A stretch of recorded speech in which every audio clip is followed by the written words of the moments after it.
Hello students, how are you? Good morning. तो आज के इस वीडियो में अपन एक ऐसा टॉपिक स्टार्ट करने वाले हैं जिसकी इम्पोर्टेंस 11th में जेट, ICR, BHU, नीट सभी कंपटीशन में होती है। इसके अलावा अदर जो कंपटीशन होते हैं उनके अंदर भी इकोलॉजी से कई क्वेश्चन पूछे जाते हैं।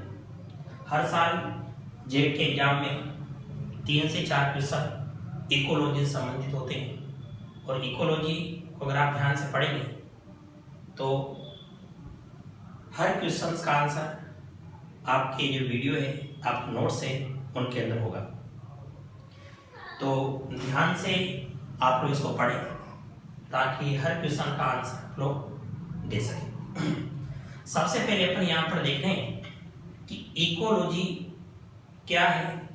इकोलॉजी शब्द किसने दिया, इकोलॉजी के फादर किसे कहा जाता है। तो वैज्ञानिकों की अगर अपन बात करें तो सबसे पहला जो वैज्ञानिक अपन को याद रखना है वो ये है कि इकोलॉजी शब्द किसने दिया। तो इकोलॉजी शब्द को देने वाले वैज्ञानिक है अर्नेस्ट हैकल। तो इकोलॉजी शब्द देने वाले जो वैज्ञानिक है, इकोलॉजी शब्द देने वाले वैज्ञानिक का नाम है हैकल। पहला वैज्ञानिक तो आपको याद रखना है हैकल। इकोलॉजी शब्द किसने दिया था, हैकल ने। दूसरा जो वैज्ञानिक है वो याद रखना है आपको, father of ecology. Father of ecology और फादर ऑफ इकोलॉजी है रीडर। फादर ऑफ इकोलॉजी किसे कहा गया है, रीडर को। ठीक। तीसरा जो वैज्ञानिक है वो है father of Indian ecology, professor Ramdev Mishra. Father of Indian ecology वो है प्रोफेसर रामदेव मिश्रा। ठीक। वैसे तो ये तीनों वैज्ञानिक ही बहुत इंपॉर्टेंट है और इनमें से अक्सर आपके क्वेश्चन पूछे भी गए हैं और पूछे भी जा सकते हैं। एक और वैज्ञानिक आप इसमें ध्यान रखें, वार्मिंग। इकोलॉजी को पादपों के लिए सबसे पहले उपयोग में लेने वाले, यानी कि इकोलॉजी शब्द का उपयोग पादपों के अध्ययन के लिए जब किया सर्वप्रथम तो वो वैज्ञानिक थे वार्मिंग। ठीक। लेकिन इंपॉर्टेंट ये 3 वैज्ञानिक है। पहला वैज्ञानिक है हैकल। हैकल वैज्ञानिकों ने, इस वैज्ञानिक ने इकोलॉजी शब्द का सबसे पहले उपयोग किया। दूसरा रीडर वैज्ञानिक को फादर ऑफ इकोलॉजी कहा जाता है। और तीसरा वैज्ञानिक प्रोफेसर रामदेव मिश्रा, जिनको भारतीय पारिस्थितिकी का जनक कहा जाता है। तो तीनों ही वेरी इंपॉर्टेंट। ठीक। अब अपन यहां पर देखें कि इकोलॉजी क्या है। तो इकोलॉजी जो है ये ग्रीक भाषा के 2 शब्दों से मिलकर के बना है शब्द। और वो जो ग्रीक भाषा के 2 शब्द है, एक तो है ओइकोस और एक है लोगोस। ग्रीक भाषा के 2 शब्द है ओइकोस और लोगोस। इन दोनों शब्दों से मिलकर के बना है इकोलॉजी। अब इस ओइकोस का मतलब होता है आवास या घर, और लोगोस का मतलब होता है स्टडी, यानी कि अध्ययन। तो यहां पर आवास और उसका अध्ययन, सीधी सीधी बात है कि जीवों के आवास का अध्ययन अपन इस इकोलॉजी के अंदर करते हैं। देखो, इकोलॉजी की जो परिभाषा की बात की जाती है, इसकी जो डेफिनेशंस की बात की जाती है, तो डेफिनेशंस में क्या है कि जैसे जीव है, ठीक, और जीव के चारों ओर इसका पर्यावरण है। तो जीव और उसके चारों ओर पर्यावरण, जीव और उसके चारों ओर पर्यावरण का अध्ययन जो है, जीव के चारों ओर पर्यावरण है, उस पर्यावरण से किस प्रकार के संबंध है उस जीव के, चाहे पादप हो या जंतु हो, तो जीव का उसके पर्यावरण के साथ संबंधों का जो अध्ययन है वही इकोलॉजी है।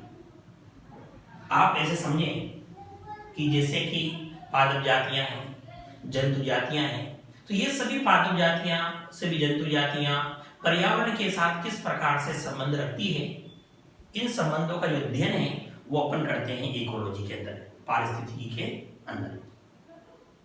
तो परिभाषा क्या होगी कि इकोलॉजी वह शाखा है जिसमें जीवों का पर्यावरण के साथ संबंधों का अध्ययन किया जाता है।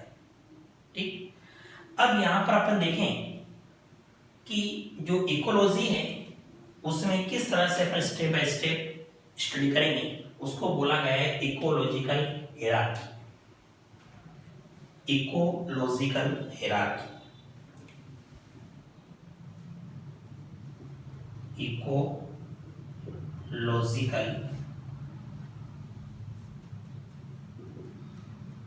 हायरार्की। ठीक, आज इकोलॉजिकल हायरार्की है, इसमें सबसे छोटी जो इकाई है वह है जीव। जीव के बाद आती है समष्टि,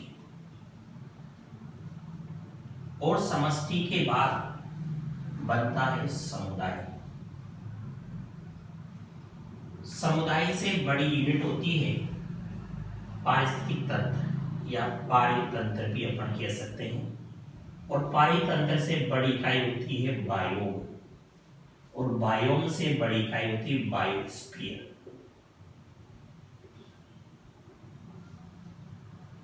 देखो, सबसे छोटी इकाई है जीव, और इस जीव से बड़ी इकाई है समष्टि। समष्टि जिसको अपन बोलेंगे पॉपुलेशन, पॉपुलेशन ये ऑर्गेनिज्म हो गया। समुदाय कम्युनिटी होगी, इसको अपन इकोसिस्टम बोलेंगे। ठीक, देखो समष्टि क्या है? समष्टि का मतलब होता है एक ही जाति के जीवों का समूह। एक ही जाति के जीवों का समूह क्या कहलाता है? समष्टि, पॉपुलेशन। जैसे मैं ये कहूं कि हिंदुस्तान में पॉपुलेशन कितनी है, तो जनरल सी बात, अपन मनुष्य के बारे में बात कर रहे हैं, तो मनुष्य की पॉपुलेशन काउंट हो जाएगी 130 करोड़ आ जाएगा। इसमें केवल मनुष्य जाति के सदस्य काउंट करें, अन्य घोड़े गधे बकरे काउंट नहीं करें, क्योंकि एक समष्टि की बात हो रही है। इसका मतलब उसमें क्या कर रहे हैं? एक जाति के जीवों को काउंट कर रहे हैं। तो समष्टि का मतलब एक जाति के जीव, वो समष्टि बनाते हैं। उसके बाद आता है समुदाय, कम्युनिटी। अब देखो समुदाय क्या होता है कि जैसे जो भी निश्चित क्षेत्र ले लिया आपने, जैसे अपन बूंदी के आसपास रामगढ़ विषधारी अभ्यारण्य। अब इस रामगढ़ विषधारी अभ्यारण्य के अंदर अलग अलग प्रकार की पादप जातियां हैं, अलग अलग प्रकार की जंतु जातियां हैं। तो इस एक क्षेत्र के अंदर जितनी भी पादप जातियां हैं, जितनी भी जंतु जातियां हैं, तो उन विभिन्न जातियों को कहा जाएगा समुदाय। यानी समुदाय में एक से अधिक जातियां होती हैं और समष्टि में केवल एक जाति होती है। क्लियर? उसके बाद पारितंत्र होता है, इकोसिस्टम होता है। देखो इकोसिस्टम का निर्माण कब होगा? समुदाय में तो अभी अपन ये देखा कि किसी क्षेत्र की जो जीवित जातियां हैं वो समुदाय बनाती है, यानी जैविक घटक हो गया उसका। पारितंत्र में वहां का अजैविक घटक भी काउंट होगा, जैसे वहां प्रकाश, ताप, मृदा, इन सब का भी अध्ययन अपन इकोसिस्टम में करेंगे। इकोसिस्टम क्या है? इकोसिस्टम में जैविक और अजैविक घटक दोनों सम्मिलित होते हैं, जबकि समुदाय में केवल जैविक घटक सम्मिलित होता है। ठीक, अब अपन को एक एक करके यहाँ पर स्टडी करेंगे। उससे पहले मैं आपको इस इकोलॉजी की दो ब्रांचों के बारे में समझा देता हूं। देखो, इकोलॉजी की जो ब्रांचें हैं,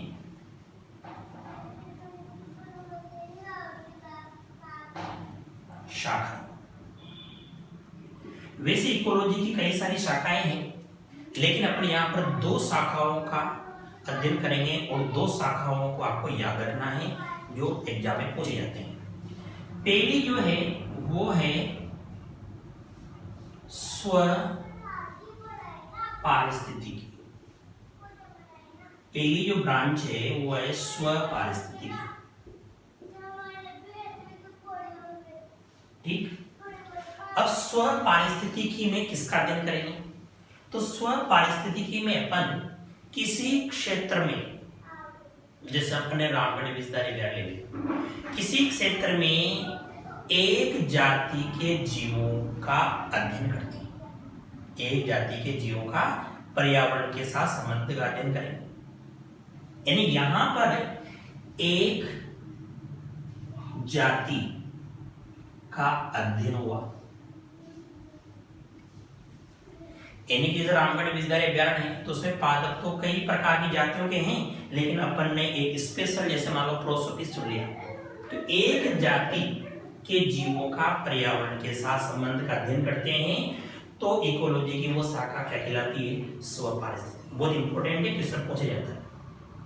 या अध्ययन की जो इकाई है, अध्ययन की इकाई जो है वो क्या बनेगी? एक जाति। इसके अंदर अपन इस एक जाति के एक जीव का भी अध्ययन कर सकते हैं। एक जाति के एक जीव का भी अध्ययन किया जा सकता है, लेकिन मुख्य रूप से आप ध्यान रखेंगे कि स्व पारिस्थितिकी शाखा में किसी क्षेत्र में मिलने वाली एक जाति का पर्यावरण के साथ संबंध का अध्ययन करेंगे। ठीक, दूसरी जो शाखा आपको याद रखनी है वो है समपारिस्थितिकी। दूसरी जो ब्रांच है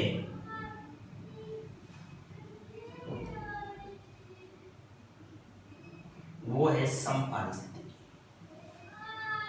समपारिस्थितिकी ब्रांच में अपन स्टडी जब करते हैं तो किसी क्षेत्र में उपस्थित विभिन्न जातियों का पर्यावरण के साथ संबंध का अध्ययन करेंगे। अब अभी अपन ने देखा था कि विभिन्न जातियां तो फिर क्या बना लेती है? समुदाय बना लेती है। यहाँ पर अपन विभिन्न जातियों का पर्यावरण के साथ संबंध का अध्ययन करते हैं समपारिस्थितिकी में। इसका मतलब है विभिन्न जातियां मिलकर समुदाय बना रही है और समुदाय का अध्ययन कर रहे हैं अपन, तो यहाँ अध्ययन की इकाई क्या बनी? समुदाय। तो यहाँ पर समुदाय जो है ये है अध्ययन की इकाई।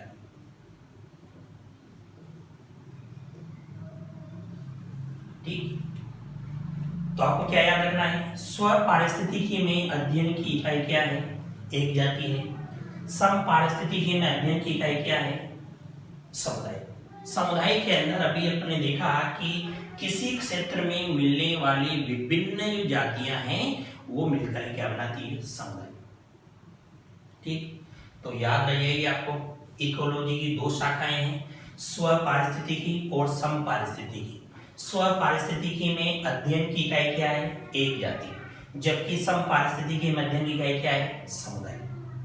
ठीक, इकोलॉजिकल हायरार्की याद रहिएगा आपको। सबसे छोटी जो इकाई है वो है जीव, उसके बाद एक क्षेत्र में मिलने वाले एक जैसे जो जीव है वो समष्टि बना लेते हैं। फिर समष्टि का मतलब एक जाति की जीव हो गया, समुदाय में अलग अलग जातियां मिलकर समुदाय बना लेती है, और उसके बाद में जैविक और अजैविक घटक मिलकर पारितंत्र, फिर बड़े पारितंत्र वायु में बदल जाएंगे और फिर बायोस्फीयर। धीरे धीरे अपना जैसे समझेंगे वैसे आगे बढ़ते चले जाएंगे। इधर देखो, एक बार फिर रिपीट कर लेते हैं अपन। इकोलॉजी शब्द देने वाले वैज्ञानिक कौन है? हेकल। रट लेना चित्र से, इकोलॉजी शब्द देने वाले वैज्ञानिक का नाम क्या है? हेकल। फादर ऑफ इकोलॉजी कौन है? रिटर। फादर ऑफ इकोलॉजी कौन है? Ritter. Father of Indian ecology कौन है? प्रोफेसर रामदेव मिश्रा। ये जेट में है ऑप्शन। आगे चल करके जब अपन इकोसिस्टम पढ़ेंगे तो वहां पर भी सेम ऐसे ही दो और वैज्ञानिक आएंगे। इकोसिस्टम शब्द किसने दिया? इकोसिस्टम में फादर कौन है? लेकिन कंफ्यूजन हो सकता है, इसलिए अभी आपको नहीं बताएंगे। अभी आप सिर्फ इकोलॉजी के वैज्ञानिक याद रखें। Father of ecology Ritter, father of Indian ecology professor Ramdev Mishra. Ecology term यानी शब्द देने वाले कौन है? हेकल।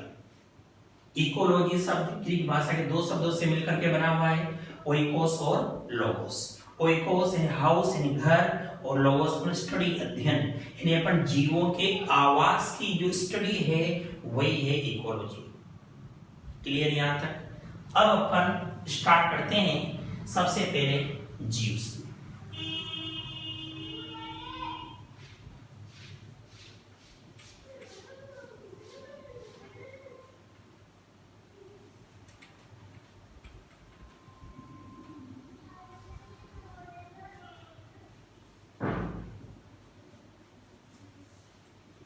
देखो सबसे पहले अपन यहां पर देखें जीव।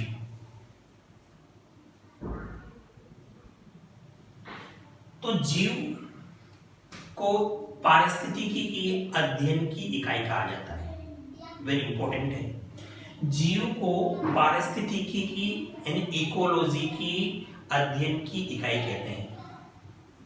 तो जीव पारिस्थितिकी की अध्ययन की इकाई है। बहुत इंपॉर्टेंट है, वेरी इंपॉर्टेंट, वेरी इंपॉर्टेंट। ठीक है, देखो वर्गीकरण की इकाई अलग होती है। वर्गीकरण की इकाई तो जाति होती है, यहां पर वर्गीकरण नहीं करना है। पारिस्थितिकी की अध्ययन की इकाई क्या है? पारिस्थितिकी की अध्ययन की इकाई, और वह है जीव। ठीक, जीव के बाद देखो समष्टि। समष्टि, समष्टि पॉपुलेशन। हाँ, समष्टि क्या है? अभी अपन ने देखा कि किसी क्षेत्र में एक जाति के जीव है, एक जाति के जीव मिलकर के एक समष्टि बना लेते हैं। यानी कि मैं यूं कह सकता हूं कि किसी क्षेत्र में एक जाति के जीव समष्टि बना लेते हैं। तो एक जाति के जीवों का समूह, क्लियर है? एक जाति के जीवों का समूह ही क्या कहलाता है? समष्टि कहलाता है। याद है ना पॉपुलेशन, आप ऐसे याद है हिंदुस्तान की पॉपुलेशन कितनी है। जब बात हिंदुस्तान की पॉपुलेशन की आएगी तो अपन उसमें मनुष्य ही तो काउंट करेंगे ना। इसका मतलब एक जाति एक जैसे जीवों का समूह है, तो एक जाति के जीवों का समूह ही क्या कहलाता है? समष्टि कहलाता है। अब ये जो समष्टि है, इस समष्टि के कुछ प्रकार है, अलग अलग प्रकार की समष्टियां होती है। सबसे पहले अपन देखें यहां पर number A, local population. Local population क्या होती है? किसे कहते हैं लोकल पॉपुलेशन? तो लोकल पॉपुलेशन का मतलब हो गया किसी क्षेत्र में रहने वाले जीव है, किसी क्षेत्र में रहने वाले जो जीव है, एक जैसे जीव, किसी क्षेत्र के जीव, वहां की लोकल पॉपुलेशन कहलाएगी। जैसे मान लो मैं ये कहूं कि राजस्थान में रहने वाले लोग, यहाँ के लोकल पॉपुलेशन, राजस्थान में लोकल पॉपुलेशन है। राजस्थान की तुलना में महाराष्ट्र से करो तो महाराष्ट्र के जो लोग हैं वो वहां के लोकल पॉपुलेशन है, राजस्थान के लोग यहाँ के लोकल पॉपुलेशन है। जैसे अपन बात करें अरावली, तो अरावली की जो वनस्पतियां हैं, यहाँ कोई विशेष अपनी जाति ले ली तो यहाँ की लोकल पॉपुलेशन होगी। तो किसी क्षेत्र में रहने वाले जीव वहां की लोकल पॉपुलेशन कहलाती है। क्लियर है? दूसरा आता है sister population. Sister population. Sister population किसे कहेंगे? जैसे अपन कंपेयर करते हैं, जैसे कि पहाड़ी क्षेत्र, ठीक, और एक है मैदानी भाग।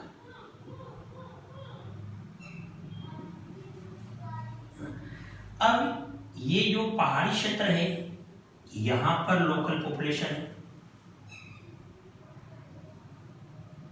यहां पर जो जीव है वो यहाँ की लोकल पॉपुलेशन है। मैदानी भाग जो है, यहां पर रहने वाले जीव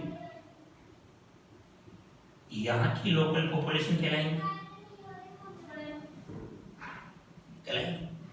अब इन दोनों को, पहाड़ी क्षेत्र में रहने वाले लोकल पॉपुलेशन और मैदानी भाग में रहने वाली लोकल पॉपुलेशन, ये हैं आपस में सिस्टर पॉपुलेशन, यानी एक जैसे जीव है, एक ही जीव जो पहाड़ी क्षेत्र में रह रहे हैं और उसी तरह के जीव जो मैदानी भाग में रह रहे हैं। तो इन दोनों लोकल पॉपुलेशन को अपन क्या बोलेंगे? इनको अपन बोलेंगे सिस्टर पॉपुलेशन। जीव एक ही जीव है, वही जीव पहाड़ी क्षेत्र में भी रहते हैं और वही जीव मैदानी भाग में भी रहते हैं। तो ये यहाँ की लोकल पॉपुलेशन, ये यहाँ की लोकल पॉपुलेशन, जीव है तो एक जैसे। तो इन दोनों पॉपुलेशन आपस में अपन क्या बोलेंगे? सिस्टर पॉपुलेशन बोलेंगे, ठीक। नंबर 3 जो आपको याद रखना है वो है मेटा पॉपुलेशन। मेटा पॉपुलेशन, ठीक। अब मेटा पॉपुलेशन क्या होती है? मेटा पॉपुलेशन का मतलब होता है कि दो अलग अलग लोकल पॉपुलेशन जो होती है वो अगर एकांकी सदस्यों के द्वारा आपस में संबंधित है, दो अलग अलग लोकल पॉपुलेशन है, जैसे एक राजस्थान की है, एक दिल्ली की है, वहां की पॉपुलेशन, यहाँ की पॉपुलेशन अलग अलग होगी। अब ये कुछ जीवों के द्वारा आपस में अंतर संबंधित है, तो फिर ये दोनों पॉपुलेशन क्या कहलाती है? मेटा पॉपुलेशन इसको बोलेंगे। लोकल पॉपुलेशन होगी, सिस्टर पॉपुलेशन होगी और मेटा पॉपुलेशन होगी। क्लियर है? तो अपन ने देखा पॉपुलेशन के 3 टाइप्स, लोकल, सिस्टर और मेटा पॉपुलेशन, ठीक। अब उसके बाद में नेक्स्ट टॉपिक आता है अपने स्पीसीज, यानी कि जाति।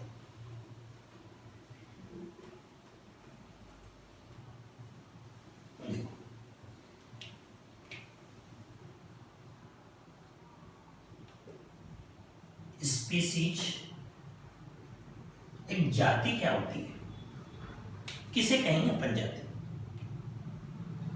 तो देखो, जाति की परिभाषा पढ़ने से पहले आपको एक तो ये ध्यान रखना है कि जाति वर्गीकरण की आधारभूत इकाई है। बहुत इंपॉर्टेंट है। जाति वर्गीकरण की आधारभूत इकाई है, ठीक। अब इसकी परिभाषा क्या होती है?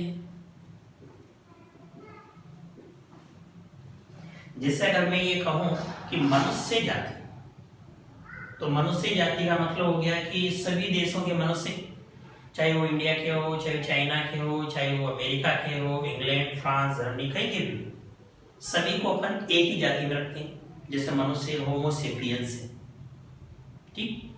तो मनुष्य एक जाति के हैं। क्यों है एक जाति के? क्योंकि संरचना, व्यवहार सब एक जैसे हैं, इनका आनुवांशिक संगठन एक जैसा है और ये आपस में जनन करके और अपने समान नई संतानें बना सकते हैं। इनमें ये कह सकता हूं कि जाति ऐसे जीवों का समूह है जिनकी संरचना, व्यवहार और कार्य समान है। देखो, संरचना, व्यवहार, कार्य समान है, ठीक। आनुवांशिक संगठन समान है, चाहे आप लोग अमेरिका के लोगों का डीएनए देख लो, उनके अंदर भी वही गुणसूत्र है 46 जितने इंडिया के लोगों में है, अनुवांशिक संगठन समान है, आपस में जनन कर सकते हैं और अपने समान नई संतानें बना सकते हैं। ठीक, ऐसे जीवों का समूह ही क्या कहलाता है? एक जाति कहलाता है। दोबारा से देखो, जीवों का ऐसा समूह जिनकी संरचना, व्यवहार और कार्य जैसा हो, जैसे मानो मनुष्य हैं। अब आप लोग जैसे वेस्ट इंडीज के लोगों को देख लें तो आप ये नहीं कह सकते बहुत अलग डिजाइन के, डिजाइन थोड़ी बहुत बदल सकती है, लेकिन मेन जो स्ट्रक्चर है ना शरीर का वो तो एक जैसा ही है, व्यवहार वो भी लगभग एक जैसा ही, कार्य भी लगभग एक जैसा ही है मनुष्य के, सबका अनुवांशिक संगठन एक जैसा हो, चाहे काले हो, गोरे हो, छोटे हो, लंबे हो, कैसे भी हो, उनका अनुवांशिक संगठन क्या रहेगा? एक समान रहेगा। आपस में चरण कर सकते हैं, ऐसा नहीं कि इंडिया के लोग के साथ वेस्ट इंडीज वालों के साथ हो जाए, बाल बच्चे नहीं होंगे डेफिनेटली। इसका हम लोग आपस में क्या कर सकते हैं? जनन। तो ऐसे जीवों का समूह ही क्या कहलाता है? स्पीसीज, जाति कहलाता है। ठीक, अब अपन यहाँ पर जाति में कुछ टर्म्स पढ़ेंगे, स्पेशल टर्म्स। जैसे स्पेशल टर्म्स नंबर 1, सबसे पहले अपन यहां पर देखें एंडेमिक स्पीसीज। Endemic species. ठीक, अब एंडेमिक स्पीसीज क्या होती है? देखो, एंडेमिक स्पीसीज का मतलब होता है किसी क्षेत्र में मिलने वाली विशेष जाति, किसी क्षेत्र विशेष में मिलने वाली विशेष जाति वहां की एंडेमिक स्पीसीज कहलाती है। आप इसको ऐसे समझें कि जैसे मेटासिक्वोया, ये पादप है, मेटासिक्वोया चीन की घाटियों की एंडेमिक स्पीसीज है। मेटासिक्वोया चीन की घाटियों की एंडेमिक स्पीसीज है। इसका मतलब हुआ कि मेटासिक्वोया जो वृक्ष है ये ओनली और ओनली आपको कहां पर मिलेंगे? चीन की घाटी में मिलेंगे। तो यहाँ की एंडेमिक स्पीसीज होगी, स्पेशल होगी। दूसरा उदाहरण देखें अपन, ऑस्ट्रेलिया के कंगारू। ऑस्ट्रेलिया के कंगारू, अब ये ऑस्ट्रेलिया के जो कंगारू है ये ऑस्ट्रेलिया में मिलेंगे, जब तो ऑस्ट्रेलिया के क्रिकेट के खिलाड़ी को अपन कंगारू बोलते हैं। कंगारू और जगह नहीं मिल सकते आपको, कंगारू ओनली कहां पर मिलते हैं? ऑस्ट्रेलिया के अंदर मिलते हैं। तो ऐसी स्पीसीज, ऐसी जाति जो एक विशेष क्षेत्र में ही मिलेगी और जगह कहीं पर भी नहीं मिलेगी, तो वो जाति क्या कहलाती है? फिर एंडेमिक स्पीसीज कहलाती है। ठीक, अब देखते हैं नंबर 2 की स्टोन स्पीसीज, कुंज शिला जाति की स्टोन स्पीसीज। स्टोन का मतलब हुआ पत्थर जैसी मजबूत। देखो, ऐसी जाति जिसके सदस्य समुदाय में कम होते हैं, सुना ध्यान से, ऐसी जाति जिसके मेंबर, जिसके सदस्य समुदाय में कम होते हैं लेकिन उनका प्रभाव सबसे ज्यादा होता है, उस समुदाय की संरचना का निर्धारण वही जाति करती है। यानी सदस्य कम हैं लेकिन दादागिरी ज्यादा होती है, तो उस समुदाय की संरचना का निर्धारण यानी वहां पर दादागिरी उसी जाति की चलेगी, हालांकि सदस्य उससे क्या है? कम। तो ऐसी जाति क्या कहलाती है? की स्टोन स्पीसीज। जैसे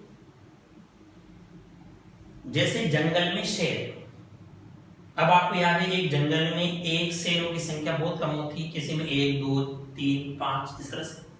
जंगल तो बहुत बड़ा है, कई सारी उसमें जंतु जातियां हैं, लेकिन वहां पर अधिकार किसका चल रहा है? शेर का। तो वो उस जंगल की क्या कहलाएगी? की स्टोन स्पीसीज। ठीक, तो पहला उदाहरण अपन ने देखा कि जंगल में शेर। दूसरा उदाहरण अपन यहां पर देखें कि जैसे रेगिस्तान के अंदर कंगारू चूहे होते हैं, तो वो रेगिस्तानी कंगारू चूहे भी वहां की स्टोन स्पीसीज कहलाते हैं।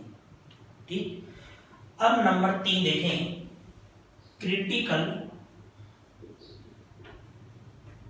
Link species. Critical link species क्या होती है?